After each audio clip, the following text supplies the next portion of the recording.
Bien, estamos con el ingeniero Cuello y hay una palabra que, por cierto, no sé hoy si se publicó en el listín, pero hay un trabajo del obispo de Higüey sobre el papel de la iglesia y el papel del Estado. Y a veces es difícil separar esas funciones porque la iglesia ha decidido que ellos no solamente buscan el bienestar en el cielo, sino que también tienen que procurar lo indispensable y un poco de felicidad para los que no están seguros que van para ninguna parte. Entonces, en ese documento escrito por ese obispo, tiene una terminología que parece un programa de gobierno y habla de seguridad jurídica y habla de empresas público-privadas y habla del sistema energético, la energía como un derecho humano. Entonces, uno cuando ve ese trabajo dice, bueno, pero realmente es la sugerencia de un programa de gobierno a los políticos, o es una crítica, porque si tú tomas el sistema eléctrico, tú no tienes claro, cuando yo veo a Bernardo Castellano, a Celso, a Baristi Escuder, que nos hablan de algo que José Israel fue muy claro al principio y dijo aquí, señores, ese proceso de Catalina tiene que dividirse. Lo legal, lo que pudo haber sido irregular en una parte, lo técnico que tiene que ver con la contaminación, si se debió usar ese combustible, por qué se usó el otro, qué pasó en el interín, qué pasó con el gas, todas esas cosas, ese otro tema. Y el tercero es, está hecho y costó 2.000 millones, no hay de otra.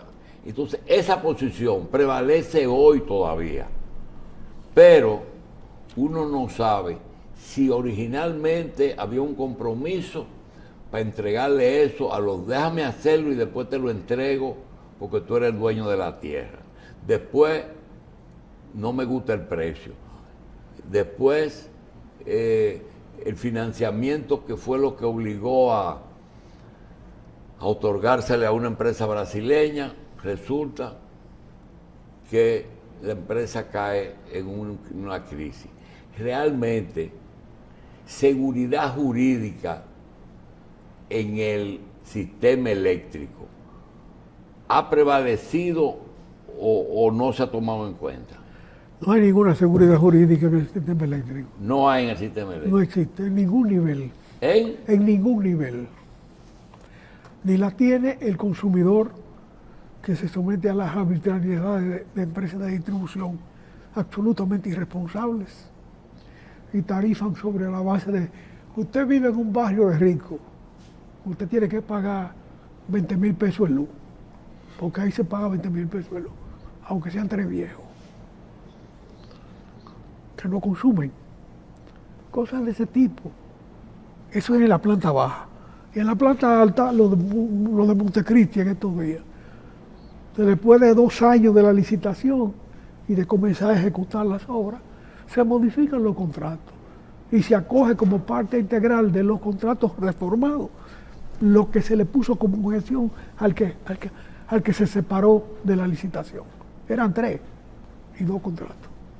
Vieron dos hacendos amigos y los otros se quedó fuera. Se rechazó una oportunidad de renovación. Pero peor que la seguridad jurídica es la falta de visión en los problemas. ¿Y por qué tú dices que en las licitaciones tampoco se obedeció a la seguridad jurídica? Sí. Bueno, si tú licitas y excluye a uno por un factor, no es para que le meta ese factor al otro favorable 2 años después. No. Usted objetó aquello, usted dijo, eso no se puede. Con eso no se puede. Entonces ahora viene... ¿De qué es que estamos hablando, ingeniero? No. de los contratos de producción energética más importantes del país, porque cada vez son más importantes en cuanto a capacidad, los de Montecristi. Lo único que se está haciendo de base trascendente de cara al futuro. Se comenzó de una manera y después se cambiaron las reglas Se en el camino. contrató de una manera y con esa contratación se excluyó una oferta. Y después se incluye ese mismo elemento en nuevos contratos. Así no. Y lo mismo pasa en la base del consumidor, sujeto a todos los atropellos, a todas las arbitrariedades, a todos los apagones, a todas las desconsideraciones habidas y por haber. Tú vas a una oficina de esa a hacer una reclamación y estás perdiendo el tiempo, sencillamente. Y cada vez es peor, con más empleados, con más pérdidas en las narices de todo el mundo. Porque no hay una forma de usted defenderse de algunos abusos que se cometen. Tú ganas un concurso en cualquier instancia de administración del Estado, cambian el ministro, todos los concursos están sujetos a la nueva revisión. Todos están sujetos a la revisión, a la arbitrariedad del nuevo. Y no hay un procedimiento para eso. Todo lo dice la ley, pero la ley se respeta si el que la aplica, que es el Estado, no es juez y parte de la situación. Estamos hablando de contrataciones importantes que la hace el Estado en todas las instancias. ¿Y en qué nivel de ejecución está ese proyecto de Manzanillo? No sé qué nivel de ejecución está, pero no hay nivel de contratación. La contratación se hizo hace 2 años. Pero ya arrancó. Sí, claro, Ajá. y se modificó ahora. Ah, se modificó ahora después que el proyecto arrancó. Después de 2 años. Pero Bien. Esto está en la opinión. Pero hay otro tema que yo confieso, me declaro totalmente incompetente. Es muy claro el tema de la fragmentación de lo que fue la URSS. Hay 15 países que tienen sus nombres, son Armenia, Azerbaiyán, Bielorrusia, Estonia, Georgia, Kazajistán, Kirguistán, Letonia, Lituania, Moldavia, Rusia, Tayikistán, Turkmenistán, Ucrania y Uzbekistán. Pero, José, esos países que eran socialistas estaban dentro de la Unión Soviética bajo la tutela de los soviéticos, o eso tenía un estatus diferente. Alemania Oriental, Austria, Polonia, Hungría, lo de Tito. Es decir, esas naciones que generalmente estaban en la frontera entre Rusia y Europa, ¿qué estatus tenían dentro de la Unión de Repúblicas Socialistas Soviéticas? mira, Estatus político y económico. una de las características del Imperio Ruso en su expansión es que siempre se expandió alrededor de la periferia. Cuando se proclamó el socialismo, que se proclamó en Rusia, ahí fue donde se produjo la primera revolución socialista del mundo, en 1917, toda esa periferia de ese momento, que eran esos 15 países que tú mencionaste ahora mismo, pasó al socialismo por la decisión. ¿Lo pasaron o pasó? Pasó en el paquete. Eso no implica que ellos hicieran la revolución socialista. Simplemente ellos eran colonia de Rusia y pasaron como colonia de Rusia. ¿Eran colonia de Rusia? Sí, todos esos 15. Pero Polonia. Polonia no. No, yo digo eso que no No, fuera no. de estas 15 Tú mezclaste naciones. los dos. Espérate, No, aquella está muy clara. son dos grupos. Hay un grupo que era tradicional y otro que fue resultado de la Segunda Guerra Mundial. Eso es. Fue la Segunda Guerra. Pero fíjate que en la Segunda Guerra, todo lo que Rusia elige para quedarse con él está en la periferia. Polonia, Checoslovaquia, Hungría, Bulgaria, Yugoslavia. Yugoslavia hizo su propia revolución. Pero era socialista. Pero era socialista porque Tito era socialista, Sí. que el jefe de ese proceso. En Yugoslavia hasta dominicanos pelearon. Pero Occidente no lo veía como un aliado. Occidente tenía, A Tito no. tenía sus reservas profundas, pero Sí. disfrutaba con la discrepancia. Y los estalinistas. Tenía discrepancia, pero era socialismo Pero al fin y al cabo. era socialismo al fin y al cabo, y mantenía la integridad de Yugoslavia, que tenía sus propias fragmentaciones nacionales, Mira, como se vieron luego. Por ejemplo, yo no veo a Albania en los 15 países.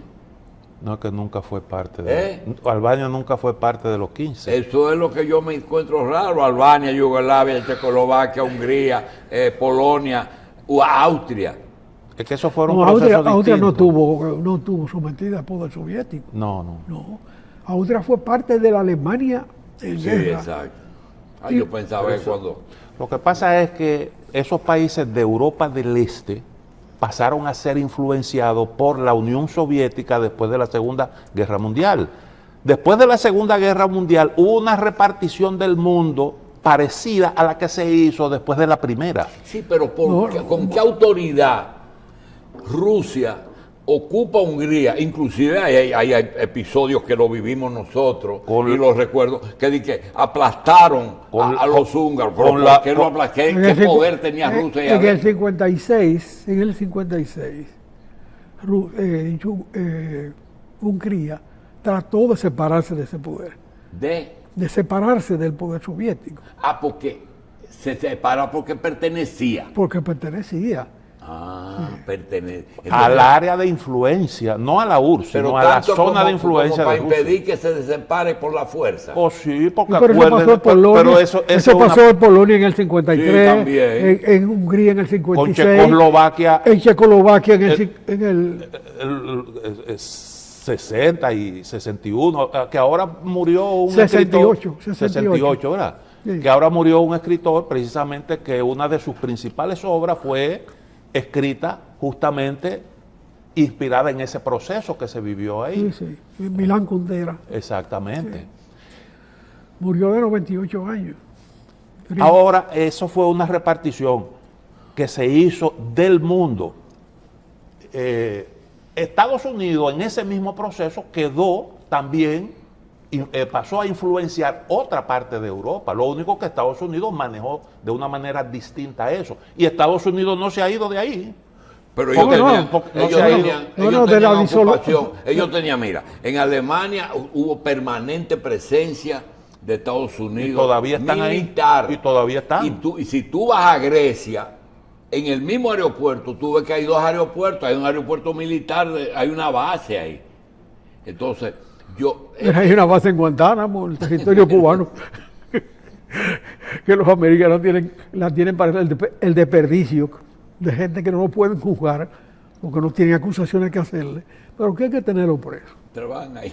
Y lo ponen ahí en ese zafacón. De la Primera Guerra Mundial todavía hay secuelas. De Por la ejemplo, primera. pero ese problema con los kurdos, ¿de dónde surge? Ese problema con los kurdos surge porque se trazaron unas líneas fronterizas de manera arbitraria. Doctor, y los kurdos, ¿cuál es el problema con los kurdos? que no tienen Estado, son una nación sin Estado, que están divididas, que están presentes en el territorio de varios países. Por ejemplo, Turquía, otro es Irak. Irak y Siria, por ejemplo, y una parte menor en Irán. No, en pero Irak. más grande es el de Palestina. Y el de Palestina también. Pero ¿y los vascos? ¿Dónde usted lo deja? Que tiene una parte en Francia, o sea, el país de los vascos.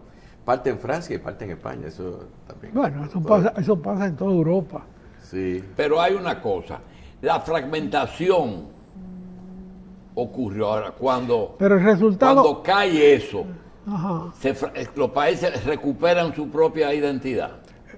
Hay un acta de Minsk de diciembre del 91 en que se le entrega la libertad a esos países formalmente. Y todos han ido pasando a la OTAN, uno tras otro.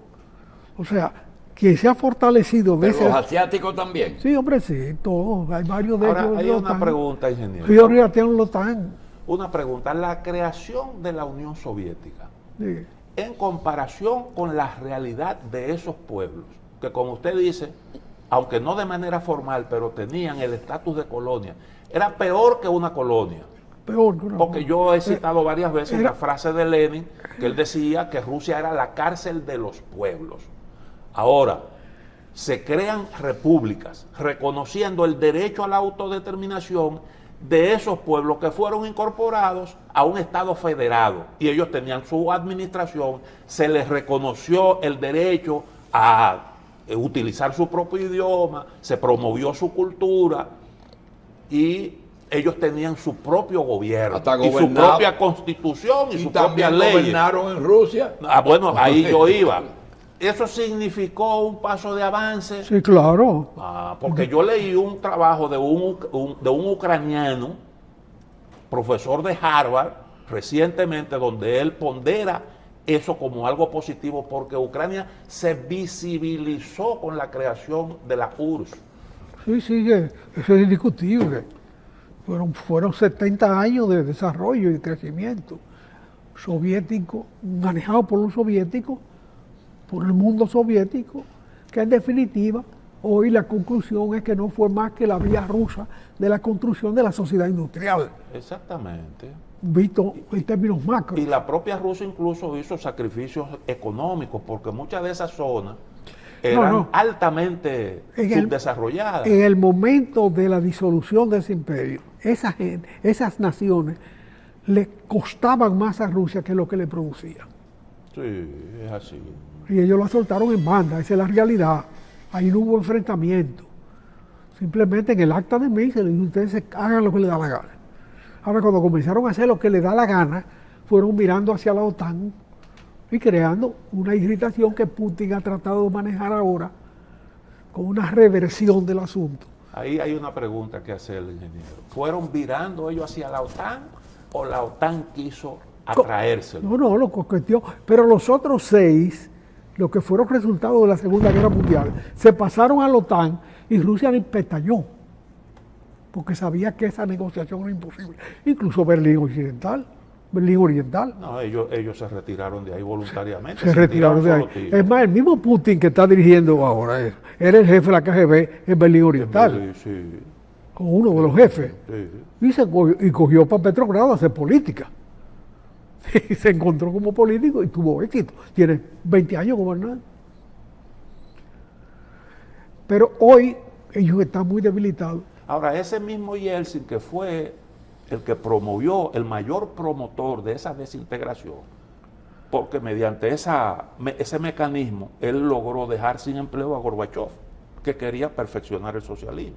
Sí. Sin embargo, ese mismo Yeltsin, que fue el que impulsó el proceso de privatización de una manera brutal, No, porque ese país pasó no, de ser... de privatización, no, de latrocinio. Exactamente, eso fue, óigame, un atraco lo que se hizo ahí, literalmente, y aparecieron un montón de multimillonarios, de la noche a la mañana. Bueno, ese atraco estaba larvado. Eso era perceptible en la vieja Unión Soviética. Sí, Cuando sí. tú veías, por ejemplo, los fabricantes de aviones, era un estatus social aceptado. Andropov, había uno que llamaba apellido Andropov, los aviones son AN. Y Ilyushin son IL. Ilyushin era un diseñador de aviones. Andropov era otro grandísimo, como los aviones del Gordo, así mismo era él. Antonov. Ese Antonov. Sí. Antonov, sí. Mik era Mikoyan, un hermano de Anastas Mikoyan, jefe de la fábrica del Mik.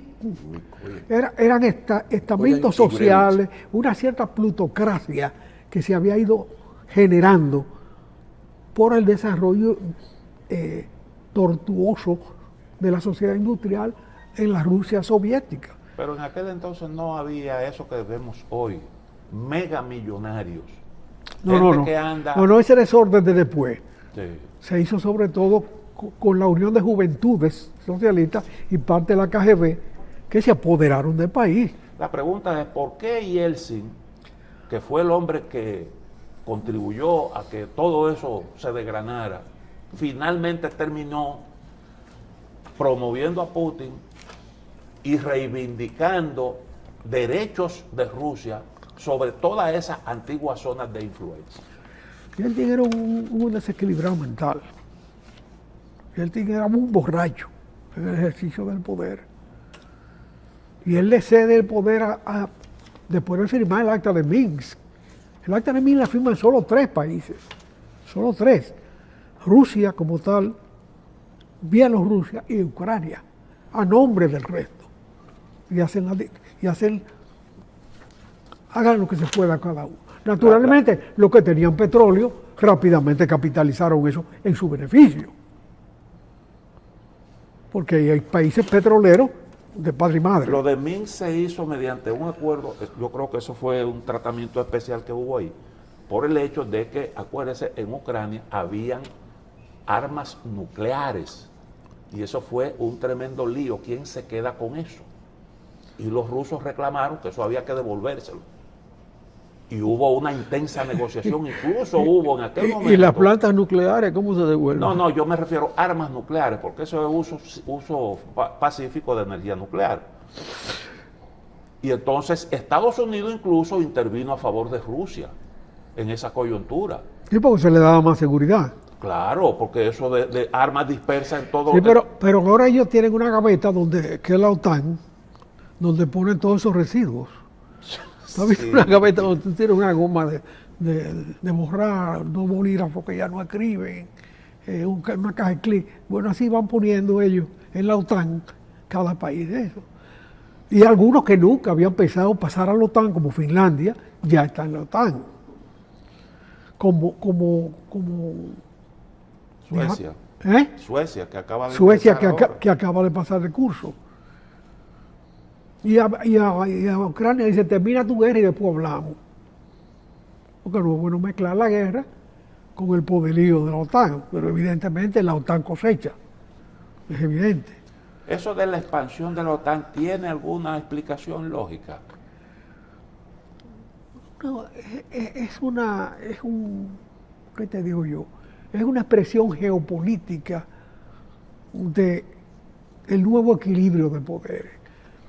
La realidad es que China hoy es lo más poderoso del mundo que adversó a los Estados Unidos. A mí me gusta cómo usted utiliza una serie de expresiones, son bonitas y de alguna forma justifican el comportamiento, la conducta de Estados Unidos. Cuando se trata de Rusia y su reclamo de no expansión de la OTAN, usted dice que Rusia era una potencia colonial que manejaba toda esa zona y que lo quiere seguir haciendo igual. Pero en el caso de Estados Unidos, la tesis es distinta. Como Estados Unidos. Y habla de la geopolítica. La OTAN es Estados Unidos para mí. Exactamente. La presencia de Estados Unidos se llama OTAN. Eso es. Pero es así. Ahora, pero en América Latina Estados Unidos maneja América para los americanos, un dictado del siglo XIX. Dijo, cuando Alemania quiso meterse con Venezuela por el petróleo, los americanos, Monroe dijo, América para los americanos, y así ha sido, y nosotros sabemos de eso. Ahora, ¿qué tiene que ver ese proceso con China que usted mencionaba? Que China creció en su alianza con los Estados Unidos, que fue una alianza virtuosa, porque sus resultados son virtuosos, donde 700 millones de personas pasaron a vivir civilizadamente. China se convirtió en el poder socialista, entre comillas, entre el poder imperial que se separa de Estados Unidos, porque el socialismo en China hace rato que desapareció. Ahí hay un capitalismo chino, una vía china de la sociedad capitalista, ya no industrial, capitalista. En el caso de Rusia es solo industrial, que no ha pasado a ser capitalista, sino por el apoderamiento ilícito de la propiedad. En el caso de China se ha generado una cantidad de virtuosos del trabajo que son hoy capitalistas. Desde los años 70 Usted ha referido mucho eso aquí. Hasta hace relativamente poquito tiempo, Estados Unidos y China tuvieron unas relaciones llevaderas. China se desarrolló con capital occidental, sobre todo con capital estadounidense. Reconoció el principio de una sola China. Rompió las relaciones con Taiwán. Pero de repente se le entra un amor por Taiwán. Dicen que Taiwán está en peligro. China es una amenaza. Y ese cambio de actitud, ¿cuál es la explicación? Habría que preguntarle a ellos. Porque ellos crearon esa situación. Ahora mismo, ¿dónde comenzó la irritación actual? Cuando una señora que fue presidente de la Cámara de Representantes todo el tiempo, la señora Pelosi, que sigue siendo miembro de la Cámara de Representantes, pero no presidente porque el partido a que ella pertenece perdió la mayoría, se presenta en Taiwán en una visita inexplicable. Y ahí se irritaron las relaciones con China. Hay una situación. Después de eso lo mandaron a Blinken también para allá. Y después se lo mandan a China, pero no han podido restaurar la situación. Hay una situación que tiene que ver con el manejo de este espacio y que ya las personas piden que el ingeniero Cuello trate algunos temas. Yo no voy a modificar la agenda de lo que falta, pero sí voy a ceder los comentarios que vienen después, el tiempo, porque hay dos temas que posiblemente si no se traten hoy o el próximo viernes, ya vamos a entrar estamos en campaña. Y José Israel Cuello, quiero decir que en el momento que José Israel públicamente se da a conocer su nombre participando en política, el presidente de la República era en ese momento Héctor Bienvenido Trujillo Molina.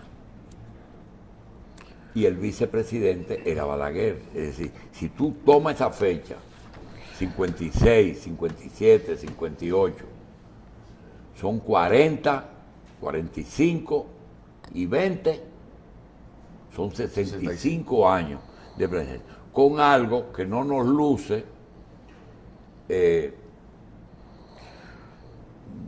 digamos, reconocer eso, pero el mérito se puede o no estar de acuerdo con José, perfectamente, pero hay una cosa, siempre ha estado delante de los hechos, siempre iba adelante, y esto le ha dado muchos problemas, porque a veces está un poquito viendo más lejos, más allá del horizonte, a veces es el problema. Entonces hay dos temas que yo quisiera que él lo trate, uno ahora y el otro si hay tiempo. Le envié esto a varias personas y uno contestó, era sobre la otra Unión Soviética y lo que no nos hablaron, lo que no nos contaron sobre la Unión Soviética, hablando bien. Sí. Y mucha gente me contesta, bueno, pero cuando cayó el muro, los que se fueron en desbandada hacia el oeste, es suficiente muestra de si la Unión Soviética hacía o no lo correcto, si todo el que pudo irse se fue. Eso es lo que dice. Ahora, ¿de qué se trata el trabajo de la otra URC? Yo la voy a poner y le voy a... ¿Es cierto todo lo que esa gente dice o ese es un documental para hablar bien de lo que había?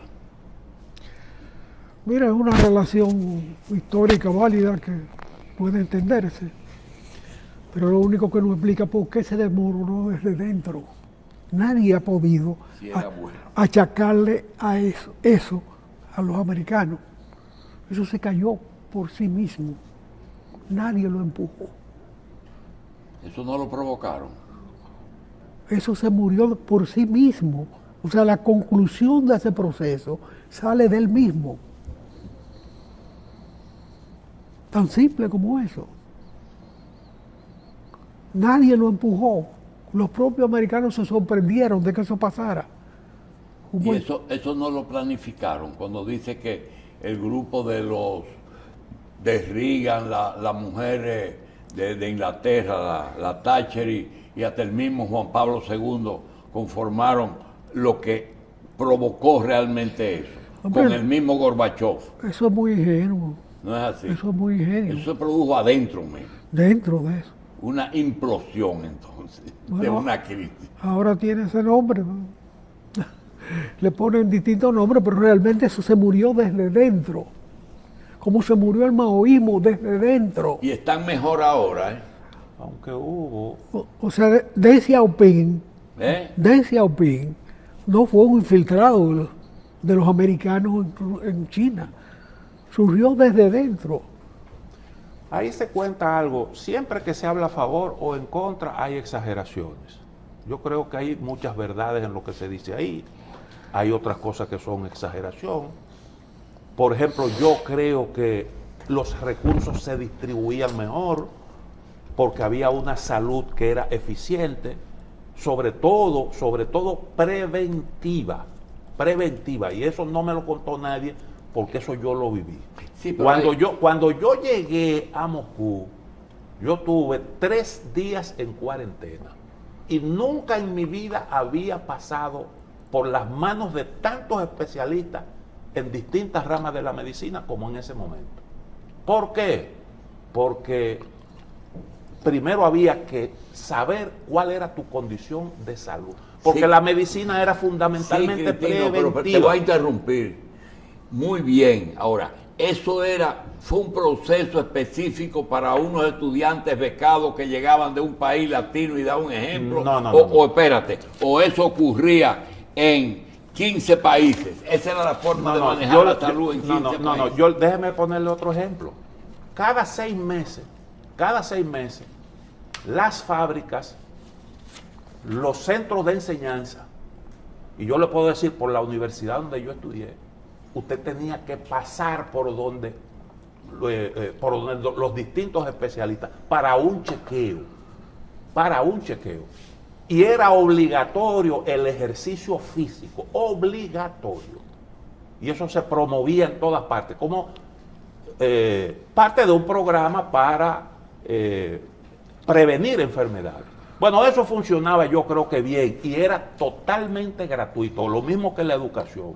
Se dice que el transporte era gratis, no era totalmente gratis, pero casi gratis. Era más que gratis, porque muchos tigres dominicanos cobraban la de vuelta.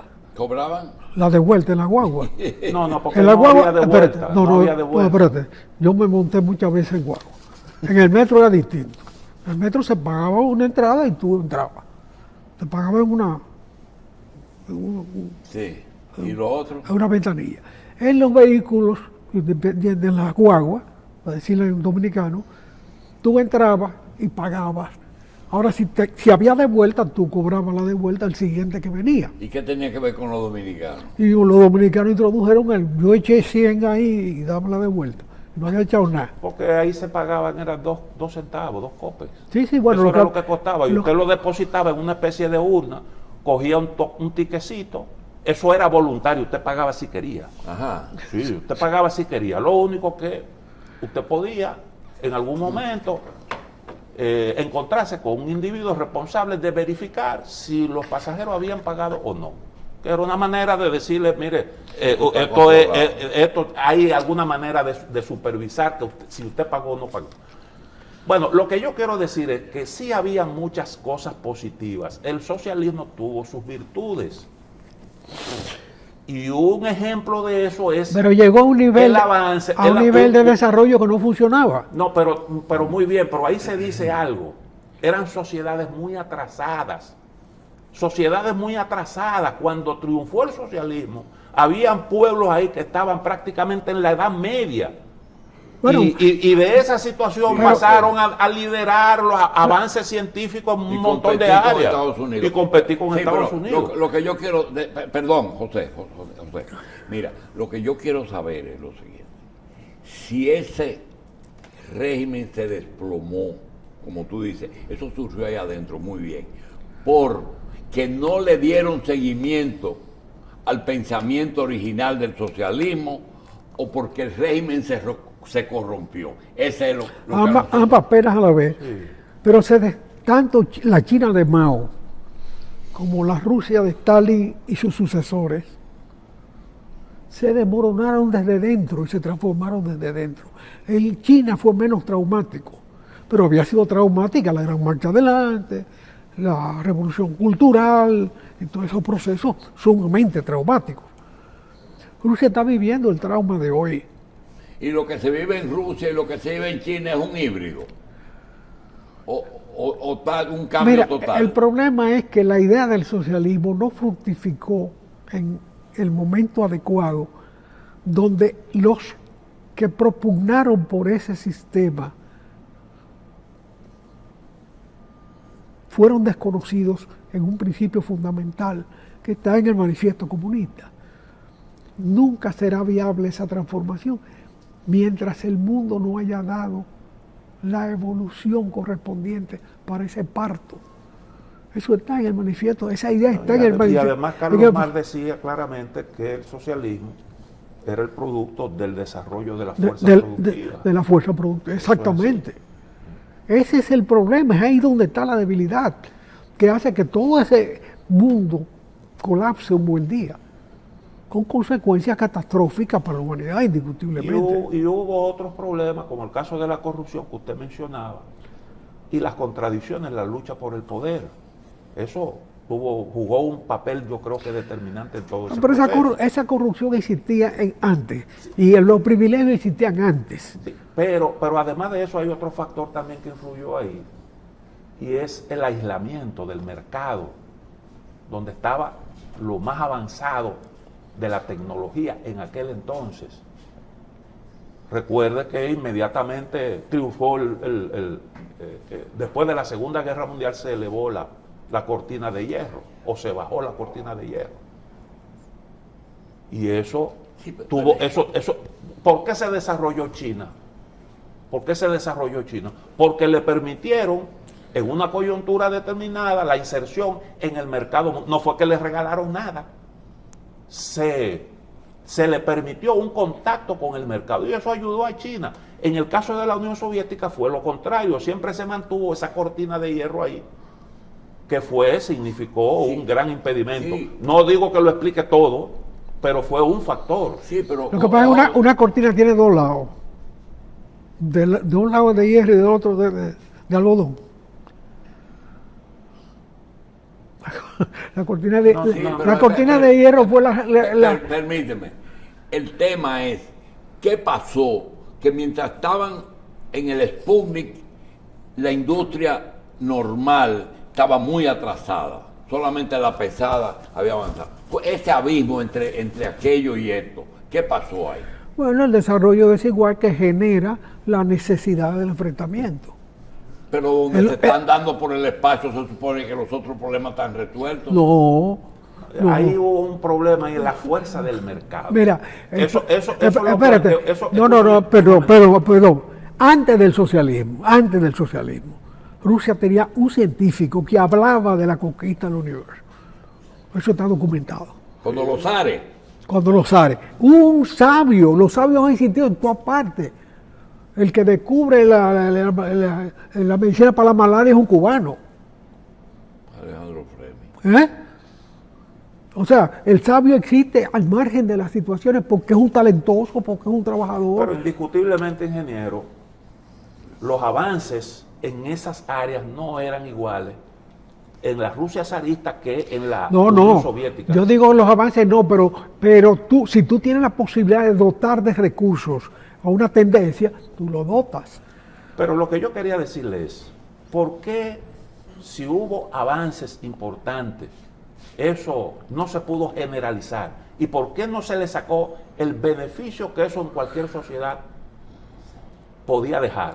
Por el problema, los factores del mercado, la economía de mercado. Ahí en ese documental se dice que ellos tuvieron la telefonía inalámbrica, fueron pioneros en eso. Y los norteamericanos convirtieron eso en una fuente de generar recursos. ¿Por qué? Bueno, porque sabían cómo hacer dinero con cualquier cosa, con cualquier innovación, ellos generaban un montón de recursos. Esa visión no existía en aquel entonces, precisamente por eso, porque la propiedad era estatal. Pero ellos manejaban como un secreto de Estado avances en la medicina, Bien. cuando podían realmente... Sí, yo creo que el objetivo, por lo menos mío, que era analizar el trabajo ese, tuvo una buena conclusión. José llegó a la conclusión de que lo que ocurrió no provino de afuera. Nadie se reunió, es decir, eso se produjo por un movimiento, por una situación interna, ¿sí? Entonces ya eso es positivo, ese pensamiento, que algunos dicen que los otros lo asusaron, pero no lo crearon, ¿verdad? Yo creo que por esa parte nosotros nos sentimos bien, porque había que decirlo. ¿Por qué no quieren hablar de eso? Bueno, ya hablamos, se puso lo mejor que se encontró hablando bien de la Unión de Repúblicas. Eso es cierto, eso es correcto. Ahí hubo factores internos que fueron los determinantes. Lucha de poder. Ahora, no olvidemos tampoco que lo que ocurrió después de la Segunda Guerra Mundial recibió el nombre de Guerra Fría. Y la Guerra Fría era un enfrentamiento en distintas áreas, incluyendo el área económica, la competencia en el mercado. Y todo eso fueron factores que No, y incidieron. una guerra desigual. Porque Exactamente. mientras Rusia sale de la Segunda Guerra Mundial expandida geográficamente, pero destruida industrialmente, Exactamente. Y no hubo plan Marshall para Rusia. y no hubo plan marcha para Rusia, Estados Unidos sale indemne. Exactamente. Porque la primera bomba que le cae a Estados Unidos en la historia es la del 11 de septiembre. Bien, el otro tema que es Haití se queda. Y quisiéramos entonces que José nos regale algo de energía virtual, de alianza de Arabia Saudita con Irán, que tiene que ver con energía y petróleo. Por lo menos un poquito de eso, José. Bueno, la alianza entre la Arabia Saudita Sí. e Irán es una gran noticia. En estos días se produjo una restauración de las relaciones entre un país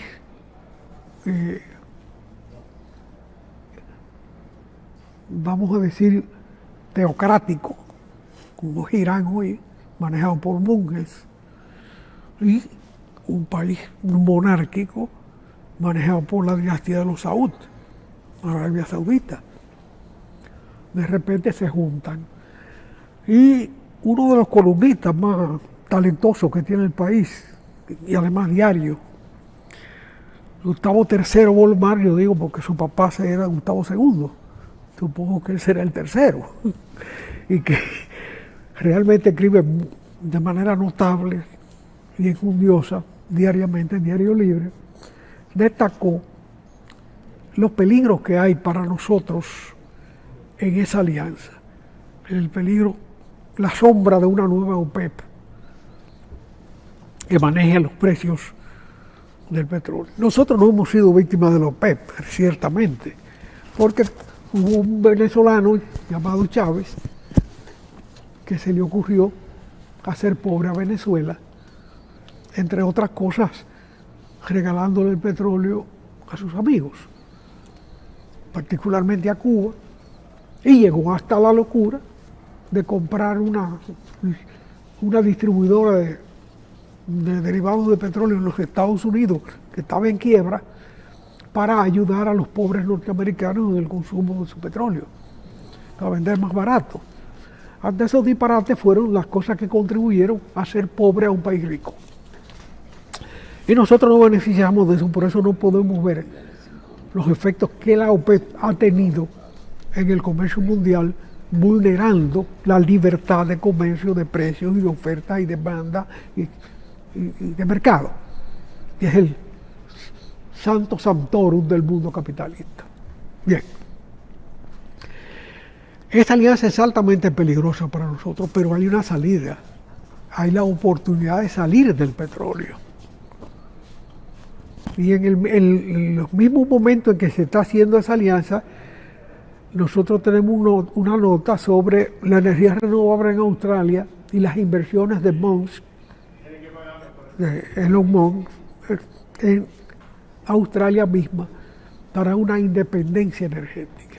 Estamos hablando de 200 millones de dólares que está invirtiendo Musk ya en Australia para producir energía renovable con el sol, que es la más sencilla de producir dentro de la gama de posibilidades que existen hoy. Tesla expande su planta de energía virtual de Australia con paneles solares y baterías gratis para 3.000 hogares más. 3.000 hogares con 200 millones de dólares. Aquí se habla de cientos de millones de dólares, al extremo que se equivocan hasta con la asignación se equivocan los periódicos, hasta con la asignación de recursos a un hospital, a un hospicio, que son 7 millones mensuales que se le otorgan, no 700 millones, como se dijo ayer y se corrigió hoy. De manera que no se entiende por qué no se maneja el tema de la expansión energética dominicana, tratando de obviar el petróleo, tratando de obviar los combustibles fósiles, que es posible. Estamos hablando, 3.000 casas en Australia son 3.000 casas aquí. Son 3.000 casas en cualquier parte. 3.000 familias que viven en un espacio determinado. Entonces, ¿por qué no se piensa en esos términos? ¿Por qué no se acogen esas ideas? Ni siquiera se discuten esas ideas. Aquí conseguir un permiso para instalar un panel solar es una complicación. Es un cliente que se le va a las ineficientes empresas de cobro del servicio. Que ya hay uno que está pagando y va a dejar de pagar. No se puede ver con esa lupa extraña. Es necesario verlo con grandeza. Ese es el tema. Bueno. Ese es el problema energético hoy. Bien, sobre el problema energético quisiéramos cerrar diciendo algo que aparece en el periódico. Dice la noticia, se elevan las ventas de acondicionadores de aire y ventiladores. Aquí se dijo, Ramón Albuquerque a José Cuello, que el principal consumo de energía es de aires acondicionados. LIR Comercial en estos días nos manda un comercial que dice que ellos tienen algo que puede aminorar el problema, que es aires de poco consumo. Sin embargo, también se encuentra otra situación, que personas que nunca tuvieron aire acondicionado lo están poniendo.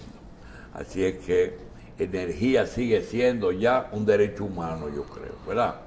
Pero mira, ahora volviendo a pensar, hay un precursor, Darío Meléndez, sí, que habló de producir energía en el agua, dentro del agua, sí. por el movimiento del mar. Frente al Jaragua hay una planta de experimental. Bueno, eso se está haciendo ya. Ya.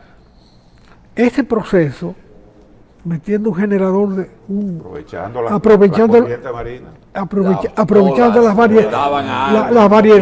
variedades de movimiento del agua de mar, produce más energía que cualquier otra, sí. por dinero invertido, y es permanente. Y es constante. Mañana, tarde y Es noche. un mecanismo parecido al de la biela y el cigüeñal, así que lo va haciendo Sí, girar. sí, pero la presión la hace el movimiento del mar. Bien. Y él la tenía en la misma costa, no allá. Estamos hablando hace 60 años que Darío Sí, habló de eso.